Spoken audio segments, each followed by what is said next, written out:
Bullshit. Pretend for a moment we've entered a parallel universe free of bullshit and full of bold solutions. That's what the No BS Marketing Show is all about.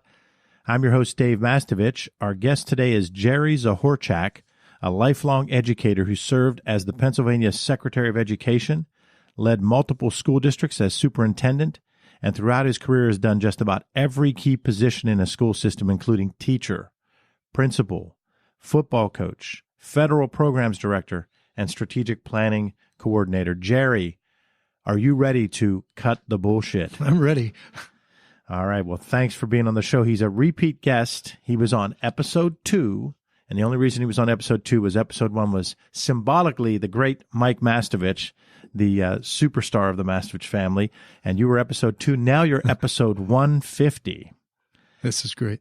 Why we're going to cut the bullshit, Jerry, is we're going to talk about communication in school districts. We're going to talk about communication among teachers and students, and communication among teachers and parents, and then parents and administrators. And we might even get into school board members, but that might get really crazy. Before the show, we were talking about some experiences that you've had, and I was talking about some that I've had. And you brought up a really interesting point. And if you don't mind touching on that example, many times the teacher unknowingly sets the communication back. And you gave an extreme example, but smaller ones probably happen on a daily basis. But let's talk about that extreme example. Yeah, I think the vast majority of issues when they come up in terms, it could be children with IEPs, children that are covered by the Individuals with Disabilities Act, special education kids, that is, or it could be children at, any readiness level or any behavioral level. Most of the things that we do in school are not formal, are not, playing to the laws. They're relationships. It's as simple as that. And the better you are at the relationship, that is, as a teacher or administrator, the better you are with your own impersonal relationship, meaning do you get along with yourself, the better you'll be with relating to someone else and someone else that might be advocating for them or connected to them or around them. So when you think of a teacher with 20 to 30 personalities of any of those ages that children who go to school, there's opportunities for a lot of relationship dealing. And most often, teachers are really good at that. That's their forte. They just have great personalities. They know how to build great relationships. And often when there's trouble, a lot of it's a two-way street. I gave the example of a young lady coming back from an alternative setting, and the first thing that happened upon her arrival back after being away for weeks with therapeutic treatment was an adult who said to her, "Are you going to continue acting like an idiot?" Of course, that child triggers quickly. And something like that, the child is just that, 12, 13 years old, a child. The responsible party for the relationship enhancement is the adult. And in that case, it didn't happen. So to your point, or my point earlier, oftentimes the relationship is broken down by the adult in the situation, not acting like an adult. Teachers often then become principals and even move up to the superintendent. And there's a lot of formal training in undergraduate and then the master's level if you're going to become a principal, and even more PhD or doctor of education like yourself. In that training for the entry-level teacher, the teacher that gets the job and stays there for 15, 20 years, how much training is done about this stuff you're talking about on the communication side prior to starting? And then how much can you impact as a superintendent, or even more importantly, when you were Secretary of Education for the state of Pennsylvania? Yeah, thanks for throwing that one. That's really easy. We get very little training in human development as educators in preparation. People will tell you, well, I had the adolescent or early child psychology course. I had a human growth and development course. Typically, it ends there. So you're 19 or 20 years old. You have 14 weeks of an introduction to a theory about human development, and then that's all you get. What we have to understand in states and in schools is when we meet the teacher brand new, It's the beginning of the development of that adult in training. The opposite of that is in Pennsylvania and around the country, early childhood educators were a different certificate than an elementary teacher certified teacher. So you had two different certificates. Early childhood was birth to age 8 or grade 3. And those teachers were trained maybe 40 to 50% of their pre-service training as college students was focused on the human development of that age group. Now, let's fast forward to the upper grades of elementary, or especially, as everybody knows, what about those middle school grades and pre-adolescent development? What's the human nature of those children along the spectrum? Those were the toughest years for me as a dad. You get introduced to that, but you don't go deep. Now, on the outside world, we have mental health support. However, the amount of soldiers compared to the amount of teachers, we have 120 plus thousand teachers in Pennsylvania. And I'm going to guess we probably have 20% of that in the ability of mental health workers coming into our schools and working, people who are well-trained in human development. I posit that every teacher should be trained well in human development, because most of the work is about relationships and human development. We changed policy in Pennsylvania. We eliminated, under my watch, we eliminated the elementary certificate altogether. So now we have an early child, and we introduced for the first time a middle level certificate. The whole purpose of that shift was related to the human development. So now at least people in the middle grades 4 through 8, 10 to 14-year-olds, they're getting introduced to what are the social emotional developments, what's the physical development, what's the cognitive development of that age group. Now, let me give you a real life example, Dave. This is my enlightenment. I was a teacher in a middle school for some 4 or 5 years. I became a principal in a middle school later, and again 4 or 5 years. So get a load of me. I know this age group, right? I go up to a 600 level course where psychiatrists and psychologists for their doctoral programs are studying as an elective in my studies at one of the best human development colleges on the planet. And I thought, wait till they get a load of me, because the course that I wanted to be in was called At the Threshold, Introduction to Adolescent Development. I get to the readings before the first day and then to the first day. They didn't want me in. They let me in as an auditor, to audit it. And they were going to give me a pass-fail grade. I did the readings. I went to my first day, and I was a barbarian. I had no clue about 10 to 14-year-olds. And I was so outmatched. I'd follow the professor who was a visiting person who was world-class in this field. I'd follow her home. I mean, I'd literally walk back with, carry her book bag, whatever I had to do to learn more because I got so thirsty for it. I took a couple more courses in human development, but the enlightenment was, we don't know a lot about this stuff, and we're dealing with the kids more than anyone else in any profession. Whoa. Now that's some no BS. Well, since there's not a lot of training in the undergraduate, and then once you get into the teaching, you have some continuing education, what can a superintendent do at their particular district to cultivate more of a learning culture on these things? Yeah, I think the superintendent's job is, one, become well-informed on the topic. Know what you don't know, admit that, surrender to it, bring in experts, start a pathway, really, from birth. Learn what they're doing for infants and toddlers for the development of social and emotional control in a child's life, how to teach that. Learn programs like the Nurse Family Partnership that is for low-income moms, that's birth to age 3, just on this topic of literacy development and human development, behavioral development. Learn about those programs. Make sure they're installed in your community. Learn about the programs that, like Mark Greenberg program at Penn State University. Learn about programs that can be installed as a curriculum in your school that you could start to, by design, teach the social and emotional learning competencies to children. So learn those things. learn about the concept of resiliency. How do we set up the environment for teachers, because teachers are human beings too, for principals and administrators, and for students and their parents. Make sure you have the environment that is one based on the stuffed literacy or literature base of the idea of resiliency, all under the umbrella of human development. Learn as much as you can, then be deliberate about installing the right programs by design. Put your systems in place. More from Jerry Zahorchak in a minute. The No BS Show is brought to you by Audible.com. Get a free audiobook download and 30-day free trial at audibletrial.com/NoBS. Try a book like Persuasion, Channeling Attention for Change by Robert Cialdini.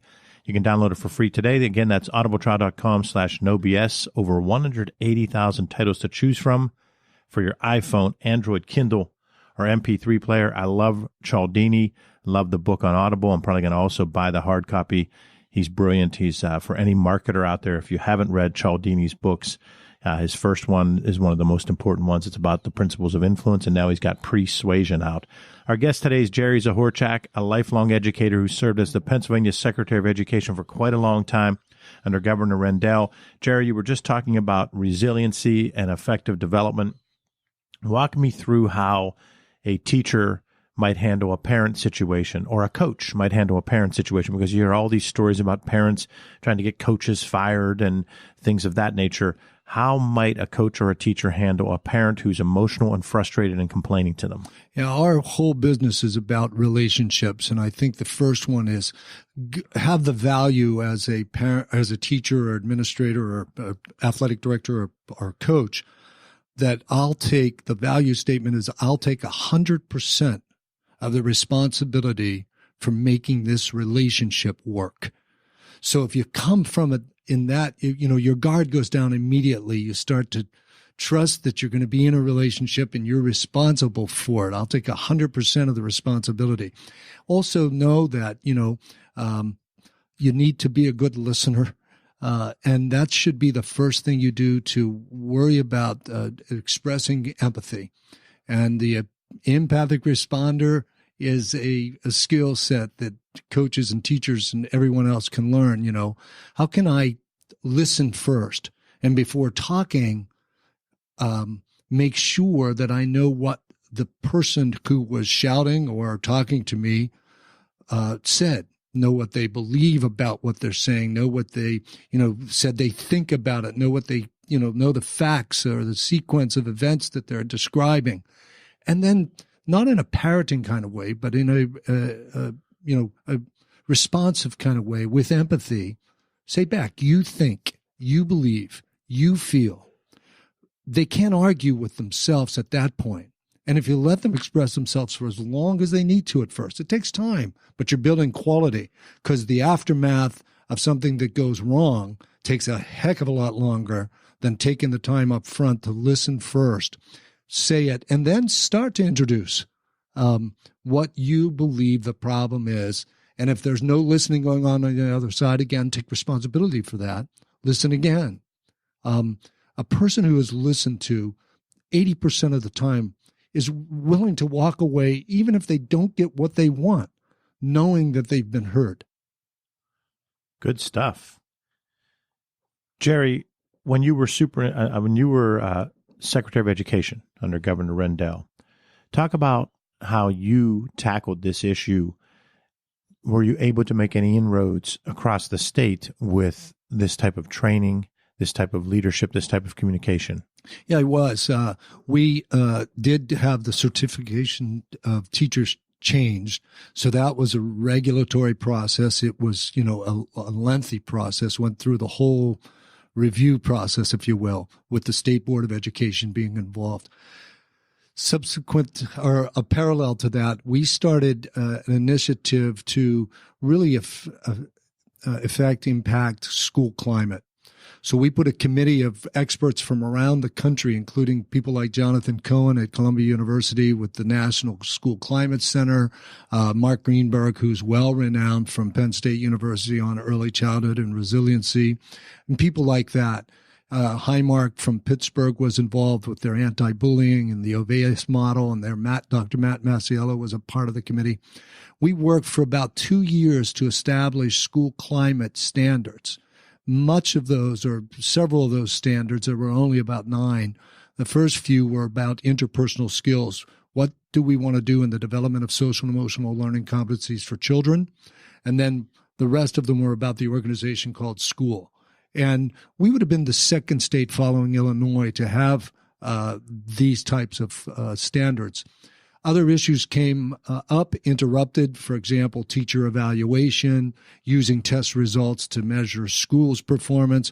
All of those things were colliding with us as federally mandated, that our state board had to hold off on regulating the new set of standards. And they're still there. The Department of Ed is still talking about them, and I think eventually Pennsylvania will have school climate standards about relationships building and about the type of skill building inside a child so that a child can learn self-control. And look, it's not just for children. We look at business, Dave, you and I, all the time, and you say, this person would be a lot better if there was more self-control. Just the other day, it's 2017. Here's the, chief executive of Uber having a meltdown that became a very public meltdown. And what does he scream out for? I need development. I need knowledge of how to be better with people who are around me.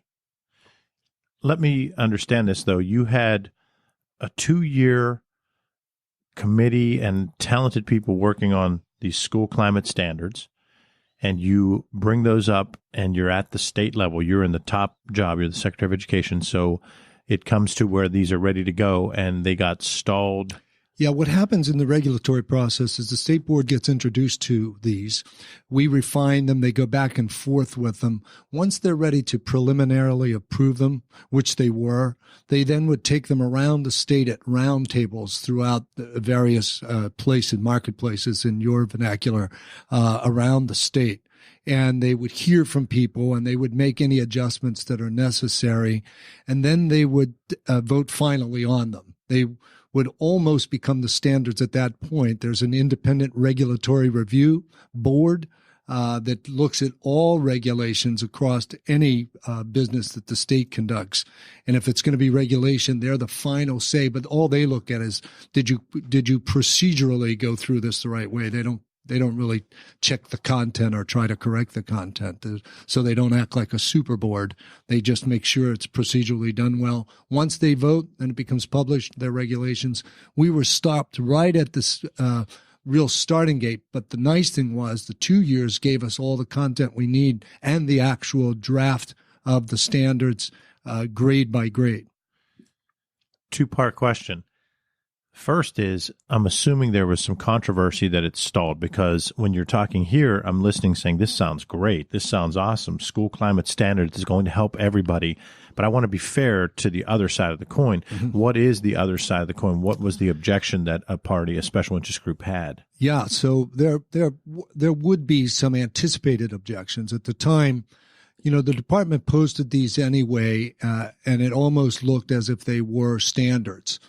They were taken down, I think, in the third year of the most previous administration, and said there's work to do on them, and the new administration has them and has intended. Even the new federal law has an expectation for these kind of standards, school climate, and to be addressed. So if you back up in time before standards-based education, we were in a period of something called outcomes-based education. And inside of the outcomes were listed a lot of affective language. Some of it was values thinking. Unlike the standards we were attempting to promulgate, some of those statements, these outcome statements, were actually values. You should be thinking like this almost. They came right to the edge of that. And that's going to lead to some serious discussion. And there were some religious groups and others who were saying, no, you can't get in that deep psychologically with my child unless you have my permission step by step. And that's a federal rule. So the psychological stuff isn't what we're talking about when we come to today. So those kinds of objections should be understood. One, we hear you as far as the possibility of complaints, but it's not what we're talking about. We're talking about making sure young people learn how to use techniques to control the impulsivity. And we're also saying they can learn to organize, time manage, be better about the executive function skills that you and I and others use every day. Is it fair to say that it was a communication issue, that the grassroots communication wasn't strong enough to overcome that objection when they were objecting to what they thought was values-based, and it actually wasn't when you had your school climate standards? It's an interesting thing. I've learned a lot from myself. In the outcomes-based world, I did my doctoral dissertation on that policy. It had great rippling effect out of Pennsylvania nationally. It was a very, very serious issue. And you learn about, there's a lot of people who just wouldn't trust any other adult except a family member or the family member in their church to go about the conditioning of a child's thinking. And again, once learned, that's understood that would not be a part of school climate standards. It's just another example of how important communication and public relations is, because in this instance, it sounds to me like had you had a strong, concerted grassroots campaign to convey that you weren't going down that values path with the school climate standards, you might have been able to overcome that. I don't want to back up too much in time, but if you study the outcomes-based revolt, it was the classic marketing issue, and it came down to emotions, back to the original point of this, controlling the dialogue that went on, and ultimately the, even ruining of some national careers for people who were pushing outcomes-based education. There was a lot of opportunity for improved communication, and it wasn't taken advantage of on the one side. And on the other side, it was done masterfully, all done from an emotional posturing of the folks who were opposed to outcomes-based education. And messaging is key, and you have to play off of emotion. That's what they did. I'm with Jerry Zahorchak, former State Secretary of Education, also superintendent of both urban and suburban school districts, a teacher, initially a principal, coach, etc. Jerry, I have the second part of my question. When I said earlier, this is a two-part question. The second part is this. You work on something for 2 years, you're passionate about it, and then it stalls. Talk to me about the emotional aspect from you and other key committee members of having to deal with that knowing you went all this way and it stalls. We can learn a lot from others, people who are in other cultures that know things take time. If you plant a bamboo seed today, it might be 2 years before you see a sprout, and then it goes. I know, and I'm patient with this.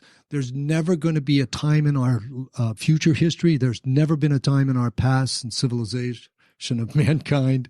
There's never been a time where relationships weren't an issue. So there will be opportunity to say we can organize this and systematize, better trained pre-teachers, make sure continuing education has a piece that requires continued human development knowledge gaining, make the systems for how do you do a curriculum in school, how do you do the accountability scorecard for, the behavioral episodes that go on and limiting those. So there's a lot of systems gears that are ready. In time, we'll be placing those in the schools. We'll do better and better at this as long as we keep the issue in front of us that human development is really important for people who are going to work in schools, and policymakers and administrators at the district level and school board members need to understand that. Maybe, as we say in the business world, right, maybe 70 or 80% of our success comes out of that emotional part of our work. Same thing with the relationships with anybody. How well we control our own emotions, how well we are with our own social competencies, make determinations of our success. So there's time and just patience. And I might not be the one who is leading the charge, most likely, but the charge will be led, and I think this issue will not go away. Jerry, from a background standpoint, when you look at, if you were scripting out the flight of an educator's career, yours is really impressive and reached the pinnacle when you're at the time the fourth or fifth largest state in the union and being the Secretary of Education. But go back to that first job and what you saw and how you then did your path. When did you realize I need to get the doctor in front of my name? And when did you realize that I want to be a superintendent? And then how do you figure out that you're going to be Secretary of Education? Yeah, well, I think my first week in student teaching, I was left alone walking down the hallway, and I was just looking at student artwork and, the building. And I thought, I can't wait to get into it because I really want to be the principal of a building. So I was aspiring to manage from the beginning. And that happened rather quickly within 6 years of my practice. At the time, 6 years, I remember meeting the first guy who told me he had 5 years experience. And I thought, 5 years in one job? That's incredible, But time went on. I became a school principal. Studied well. Which district was that was Shanksville, Stony Creek, a very small district in a rural area, fairly affluent as far as the funding for the kids go, because they have a couple of resort places with properties there, and we base wealth on the property valuations. So there I was. My superintendent hired me. I had an elementary certificate, a secondary certificate, and experience with federal programs. I thought that was absolutely a reason. He told me within weeks after hiring me, you were the cheapest guy in the marketplace. So, and he also told me something that was great because it gave me the opportunity to really learn fast. He said, we're really the only two administrators in this 500 student population K through 12 building. And the superintendent's telling me, I'll be on sabbatical. So Jerry, it's your first job as administrator. You're also going to be without a superintendent and you'll have to work with me. He did come back for board meetings, and he was a great mentor and friend of mine. But that started my administrative career. I went from there to North Star School District as an administrator, and then into the Johnstown School District as a personnel director, federal programs director, and then shortly after that became their superintendent. I stayed at that for about 7 years. And were you going back to get your master's and doctorate during that time? Yeah, I never stopped. So I went to college. I had a furlough situation. My teaching got interrupted for 2 years. I went into Duquesne Law School. I left the Duquesne Law School when I was called back from the furlough because my passion was teaching. I was enjoying Duquesne, of course. I was elected as their student bar representative of my cohort of 110. It was a good place. But I knew, I was from a poor family with not a lot of funding, and I wanted to teach. So how long were you at the law school? A year? A year. No, a semester. Well, the first term or the first year. So okay. Law students do 3 years. So I went back into the school district. While I went back into the school district, I was hired by another school district, and I took that job as a reading specialist and head football coach at North Star School District. So I was doing those two jobs as a young guy. I remember the first time I met with all the boys in the school. The first thing the littlest kid in the school said when he came down the aisle with kids populating the auditorium behind him, "This guy's too young." And so I was there. I taught there for a number of years in middle school, and I led their high school football team for 3 years. I went from there to Shanksville, Stony Creek as a trained principal. Did that job for 3 years, went back to North Star, served as principal and strategic planner for their entire district. I had 2 buildings as principal, the middle school and an elementary school, so it was a pretty big assignment. I left that and again closed that with getting back to Johnstown and eventually becoming their superintendent. After I was, we did a lot of good things in Johnstown with systems, starting at birth, and building a preschool system and making sure we had the tutoring and interventions and family involvement, and started to build a brand new high school that would be built about form, which included a college focus and also included a vocational focus for kids, and defining it as preparation being the same. All of that, those systems were together. Ed Rendell was campaigning, and I was on the Pennsylvania League of Urban Schools executive board. I was leading the western part of the state. Vicki Phillips was leading the eastern part of the state. We, as a committee, interviewed candidates for governor, and we talked to 3 people, including Rendell.